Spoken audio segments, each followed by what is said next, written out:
The wrong turn that changed everything.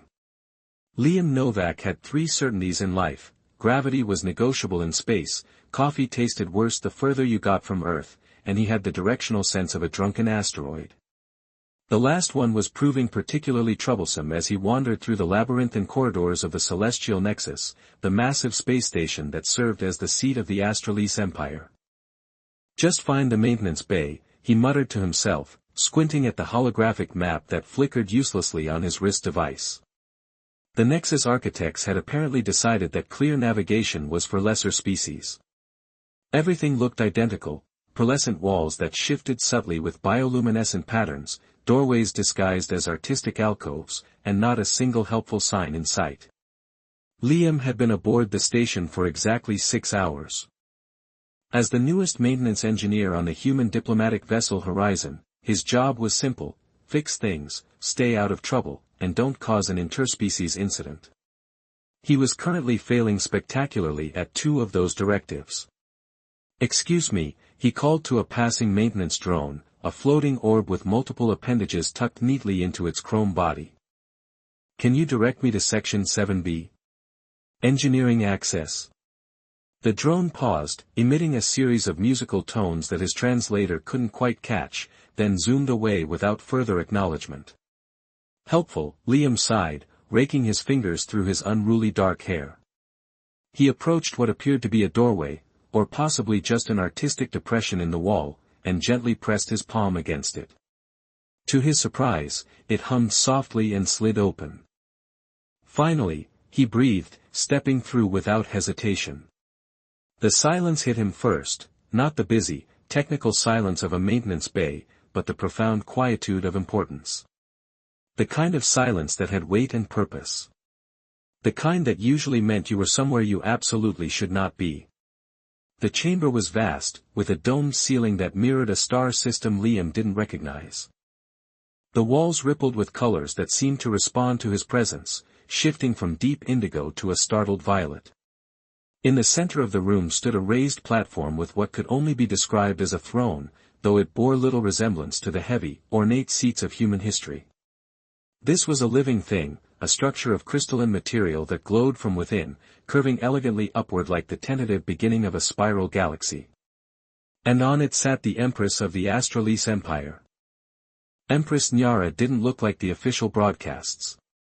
Those showed a remote, almost godlike figure, her features obscured by an elaborate headdress, her voice modulated to ethereal perfection. The woman before him was still unmistakably alien, her skin a subtle iridescent blue, her eyes larger than human proportions allowed with irises the color of nebulae, but she was undeniably real. And she was staring directly at him. Liam began, then froze as 6 guards materialized from recesses in the walls, their weapons trained on him with the kind of precision that suggested they weren't set to stun. "An intruder," hissed one of the guards, a tall figure with exoskeletal ridges protruding from silver skin. "In the Empress's private sanctum." "Wait." Liam raised his hands. "This is just a mistake. I was looking for the maintenance bay. Section 7B. I'm with the Earth delegation." "Silence," the guard commanded, the tip of his energy weapon glowing ominously. "Let him speak," the Empress said. Her voice was surprisingly melodic, with an accent that made each word sound like it had been carefully selected from a vast internal library. The guards hesitated but lowered their weapons fractionally. Liam swallowed hard, acutely aware that his life hung on making the right impression in the next 30 seconds. "Your Imperial Majesty," he attempted, having no idea if that was the correct form of address. "I'm Engineer Liam Novak from the Earth vessel Horizon. I got lost trying to find the maintenance bay, and your station's layout is," he caught himself before saying, "terrible or designed by sadists, challenging for newcomers. You entered my private chambers by accident." The Empress's voice carried no inflection, making it impossible to tell if she was amused, outraged, or merely curious. "Yes. Completely by accident. I think the door shouldn't have opened for me, honestly. Security oversight, maybe." The Empress tilted her head slightly, and Liam noticed that what he had mistaken for elaborate jewelry around her neck was actually a series of tiny bioluminescent creatures, pulsing gently against her blue skin. "The door," she said after a moment, "opens only for those who pose no threat." "Well, that's good to know," Liam said, attempting a smile. "Very progressive security system. Though maybe a sign would help. Imperial chambers, authorized personnel only. That sort of thing." A ripple went through the room, the guards shifting uncomfortably, the walls pulsing briefly with a new color.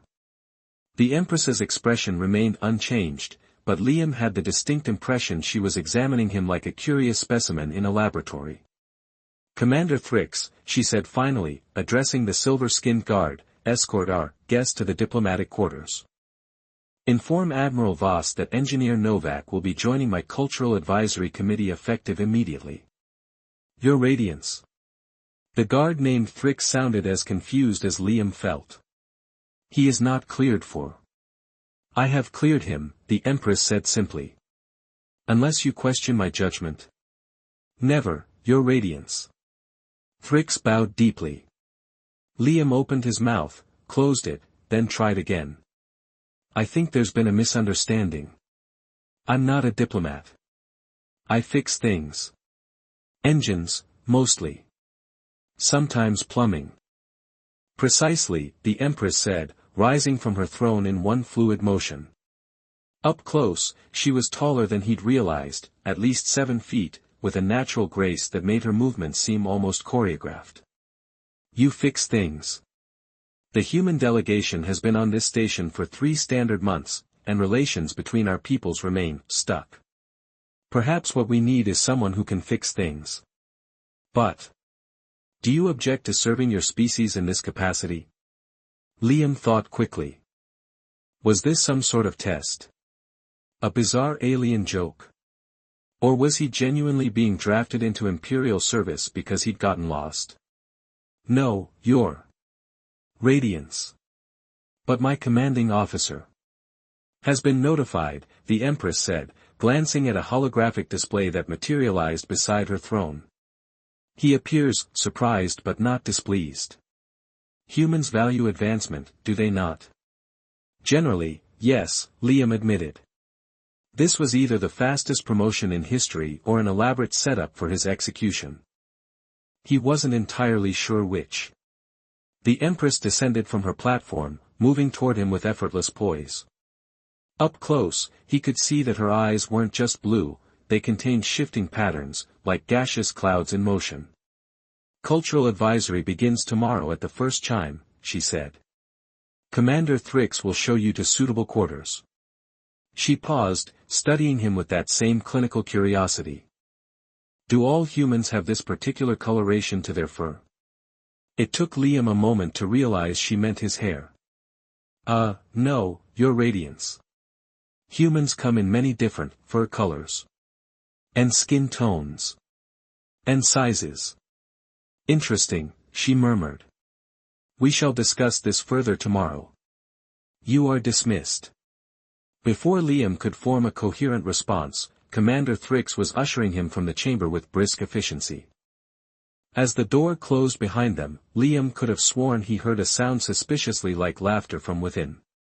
The suitable quarters turned out to be a suite larger than his entire apartment back on Earth.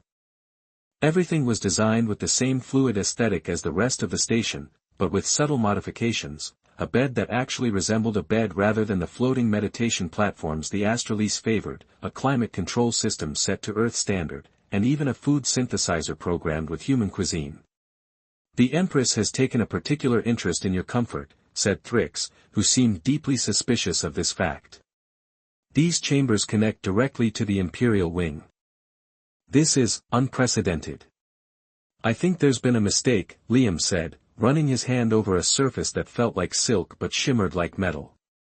"I'm not qualified for whatever position she thinks I'm filling."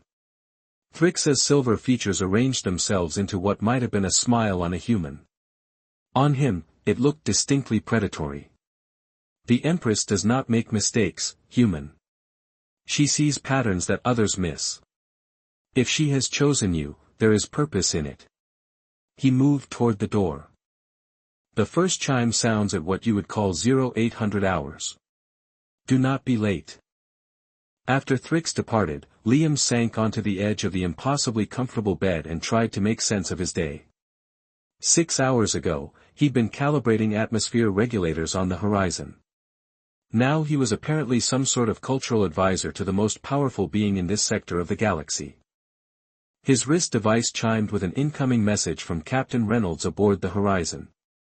Novak, what the hell did you do? Imperial Office just informed me you've been requisitioned for special service. This better not be about that wager with Lieutenant Park.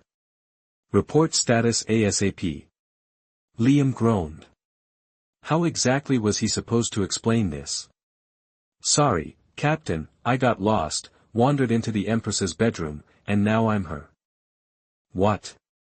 Pet human. Before he could compose a response, the walls of his suite rippled with color and a small section dissolved into a communication portal. The face that appeared wasn't the Empress, but a severe-looking Astralese female with elaborate cranial ridges.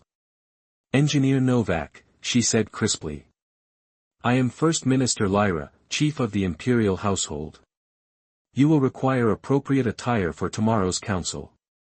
A dressage drone will arrive shortly. Please cooperate fully with its procedures. Dressage drone? Liam repeated. Look, there's been a misunderstanding. The Empress does not misunderstand, Lyra interrupted, echoing Thrix's sentiment with even more conviction. She has seen something in you that interests her. This is rare and difficult. Difficult? Lyra's expression softened fractionally. The Empress exists in isolation by necessity. Her position demands it. Yet isolation breeds detachment. You spoke to her directly, without ceremony or artifice. This is valuable. I was just lost, Liam protested. Perhaps, Lyra said, with what might have been the ghost of a smile. Or perhaps you were found. The communication ended abruptly, leaving Liam with the distinct impression that he'd just received both a warning and an explanation, though he wasn't entirely sure of either. True to Lyra's word, a dressage drone arrived minutes later, a floating array of sensors, fabricators, and what appeared to be measuring tentacles. Liam submitted to the process with as much dignity as he could muster, which wasn't much when a mechanical appendage was measuring his inseam with scientific precision. As the drone worked, Liam stared out at the vast expanse of stars visible through his suite's window. Somewhere out there was Earth, impossibly distant. And here he was, about to become advisor to an alien Empress because he'd taken a wrong turn. His mother had always told him his terrible sense of direction would get him into trouble someday. He doubted even she could have predicted just how right she would be. Stars between us. The Imperial Council chamber was unlike anything Liam had ever seen. The room was circular, with a domed ceiling that projected a real-time view of the space surrounding the celestial nexus. Floating platforms arranged in concentric rings housed the various ministers and dignitaries, each suspended at precise heights that Liam quickly realized corresponded to their political importance. The Empress's platform hovered at the center, slightly elevated above all others. And somehow, inexplicably, Liam found himself on that platform beside her. The appropriate attire provided by the dressage drone turned out to be a sleek suit that shimmered with subtle constellations when he moved. It fit perfectly, though the material felt alive against his skin, adjusting temperature and pressure in response to his body's needs. Try not to fidget, Empress Nyara murmured without looking at him. The council interprets movement as anxiety. I am anxious, Liam whispered back. I'm an engineer standing next to the most powerful being in this sector of space, pretending I belong here. You don't need to pretend, she replied, her voice carrying that same melodic quality he'd noticed before. You are here because I willed it. Before Liam could respond, the council session began. Ministers rose one by one, presenting reports on everything from interstellar trade disputes to quantum anomalies disrupting travel routes. Liam tried to follow along, but the technical language and political references made his head spin. And now, announced First Minister Lyra, the human cultural advisor will present his assessment of the Earth delegation's proposals. Every eye in the chamber turned toward Liam. He froze, glancing at the Empress, who gazed serenely forward as if this had been the plan all along. He began, his voice echoing uncomfortably in the silence. I wasn't aware I would be speaking today. Spontaneity often yields truth, the Empress said, loud enough for all to hear. Proceed. Liam took a deep breath. If he was going to make a fool of himself, he might as well be honest about it. The truth is, he said, straightening his shoulders, I've been on this station for exactly 26 hours. Until yesterday, I was a maintenance engineer on the horizon. I'm not a diplomat. I'm not a politician. But I do know one thing, humans and the Astralease have been talking past each other for months. A murmur rippled through the council. The Empress tilted her head slightly, watching him with those nebula eyes. The proposals you've received are full of diplomatic language designed to avoid offense, Liam continued, warming to his subject. What they really mean is, we want to learn from you. Your technology, your science, your art, it's all centuries beyond ours. But we think we have something to offer too. And what might that be? Asked a minister with elongated features and glowing tattoos embedded in his silver skin. Perspective, Liam said simply. Humans are adaptable. We solve problems in ways you might never consider because we've had to compensate for our technological limitations. We see patterns differently. He paused, then added, and we make excellent coffee. Your synthesizers haven't quite figured that out yet. To his surprise, soft laughter rippled through the chamber. Even the Empress's lips curved slightly upward. An honest assessment, she said. Continue advising in this manner, and perhaps we will finally make progress. As the council session concluded, Liam felt simultaneously relieved and bewildered. He'd somehow survived his first political encounter without causing an interspecies incident. But he still had no idea why he was here. You did well, the Empress said as they exited the chamber, her tall form gliding effortlessly beside him. I made it up as I went along, Liam admitted. Precisely. She paused, her eyes studying him with that now familiar intensity. Most who approach me have rehearsed every word, calculated every gesture. There is no life in such interactions. So I'm here because I'm unprepared and disoriented. You are here because you are authentic, she corrected. A rare quality in any palace, regardless of species. Before Liam could respond, Commander Thrix approached with urgent strides. Your Radiance, he said, bowing deeply. The Cygnus delegation has arrived early. They request an immediate audience. The Empress's expression didn't change, but Liam noticed a subtle shift in the bioluminescent creatures around her neck, their pulsing quickening slightly. Very well, she said.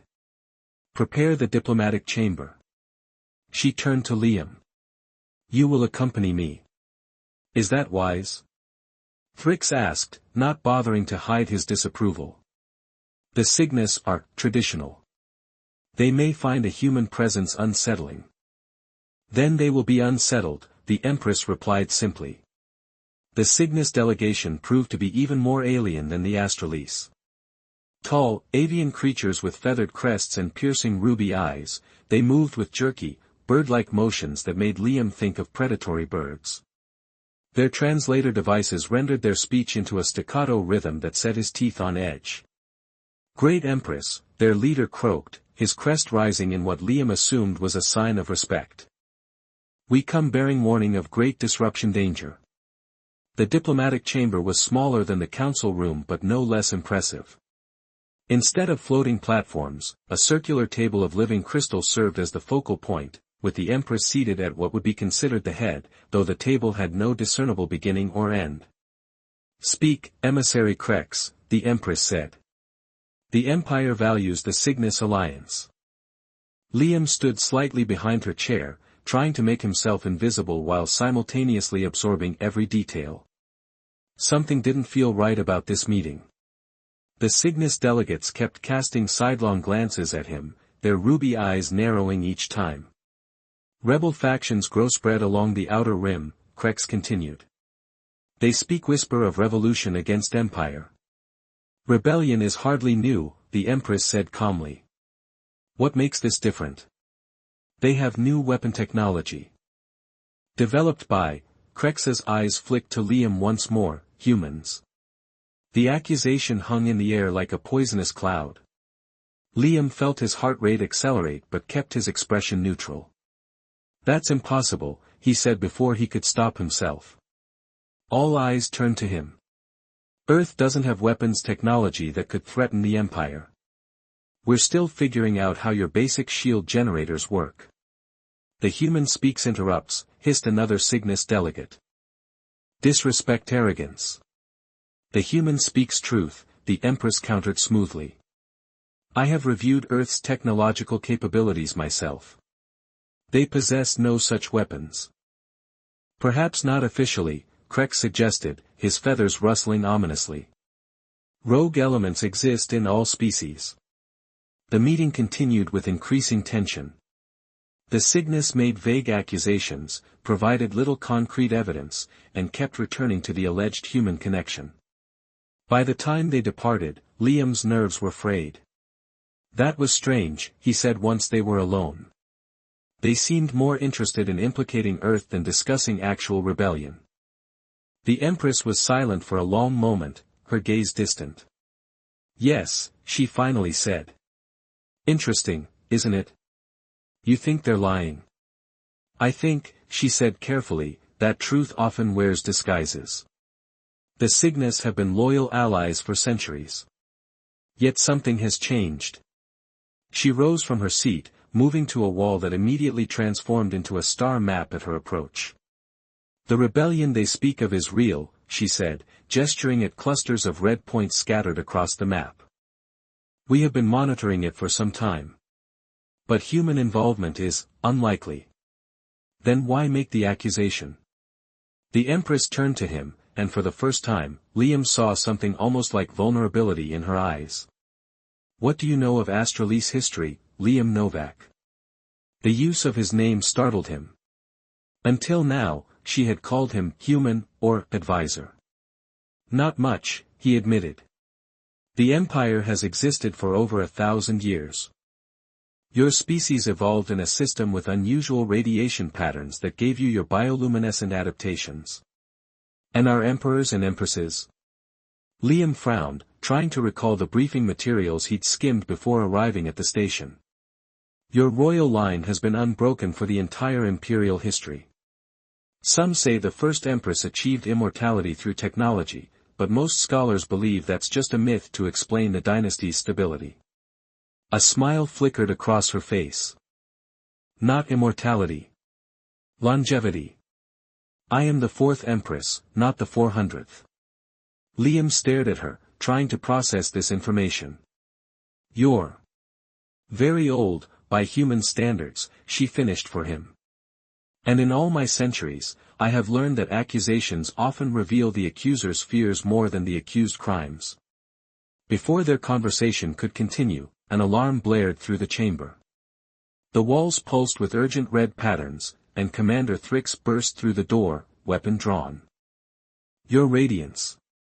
We must evacuate immediately, he shouted.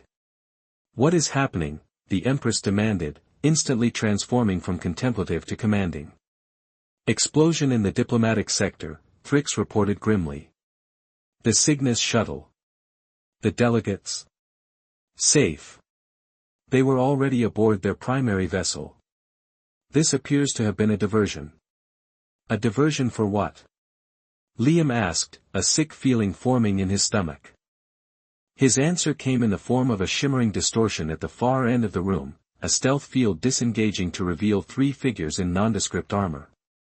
They moved with military precision, weapons raised. What happened next seemed to unfold in slow motion.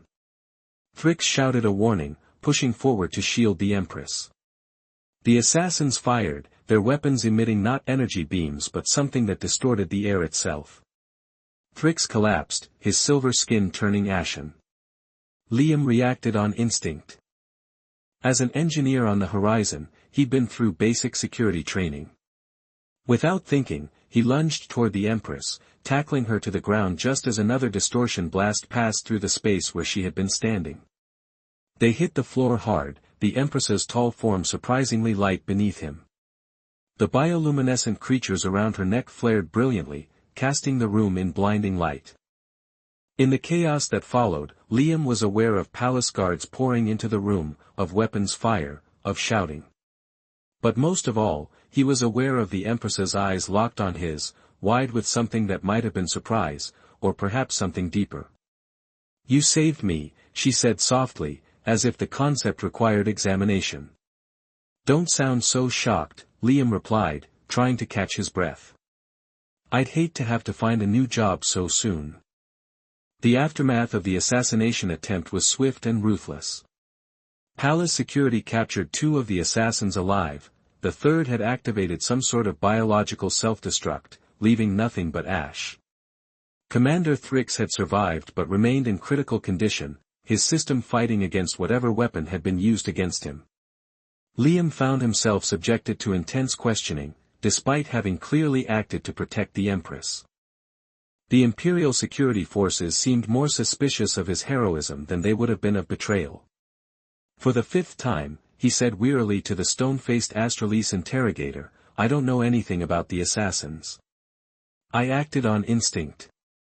"Humans are not known for their protective instincts toward other species," the interrogator replied coldly. "No. Well, this human doesn't like seeing anyone get murdered, regardless of species." The interrogation might have continued indefinitely if the door hadn't slid open to reveal the Empress herself. The interrogator immediately fell to one knee, head bowed. "Leave us," she commanded. When they were alone, the Empress studied Liam with an expression he couldn't read. "You are, well?" she asked finally. "Besides being treated like a potential assassin despite saving your life?" "Sure, I'm great." To his surprise, she smiled, a genuine expression that transformed her alien features into something almost achingly beautiful. "Security is thorough," she said. "Not always diplomatic." "I noticed." Liam ran a hand through his disheveled hair. "Have they learned anything from the assassins you caught?" Her expression darkened. "They were Cygnus technology but are not Cygnus. Their genetic structure has been modified extensively. So it was a false flag operation. Make it look like the Cygnus, but really it's someone else." "Precisely." She moved closer, her tall form casting a gentle shadow over him. "Someone who also wanted to implicate humans. The assassins carried Earth-manufactured components in their weapons, components easily recognizable but decades out of date. A setup within a setup," Liam mused. "But why? What's the endgame?" "Isolation," she said simply. "If humans and Cygnus appear untrustworthy, the Empire turns inward. Becomes vulnerable." Liam frowned, thinking through the implications. "You said earlier that you've ruled for centuries. How many people know that?" "Few outside the innermost circle of government.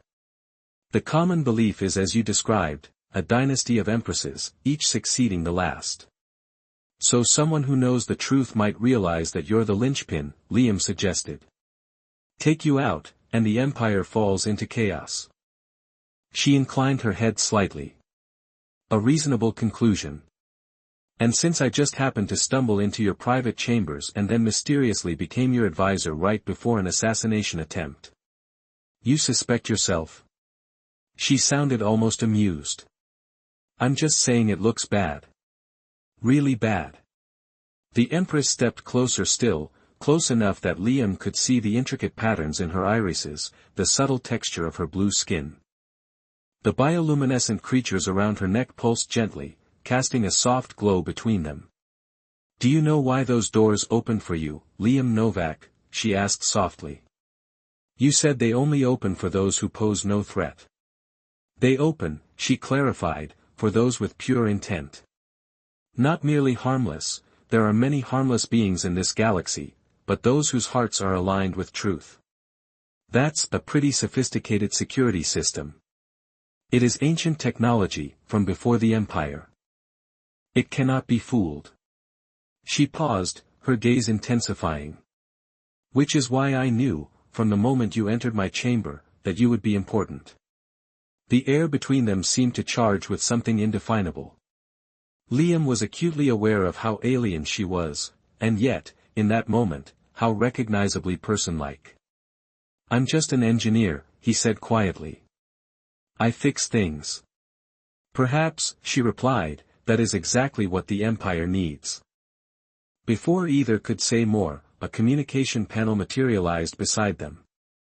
First Minister Lyra's face appeared, her expression grave. "Your Radiance, forgive the interruption. We've identified the source of the assassination technology. You're needed in the strategic command immediately." The Empress straightened, imperial mask sliding back into place. "I will come." She turned to Liam. "You will accompany me. If we are to uncover this conspiracy, I need someone whose intentions I can trust completely."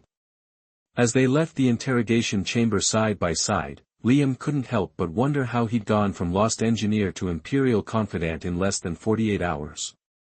The rational part of his brain insisted this was all some elaborate mistake, that eventually someone would realize he didn't belong here.